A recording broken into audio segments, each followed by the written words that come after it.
So, gamit yung 60. Okay, so 60.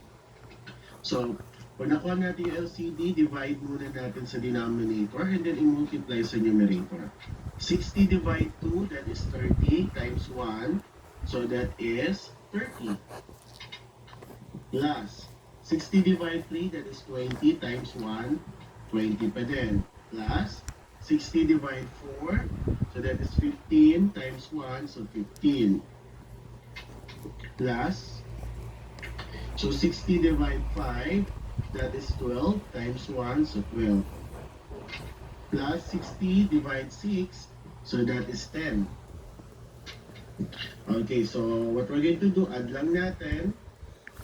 30 plus 20 plus 15 plus 12 plus 10 is equal to 87 over 60.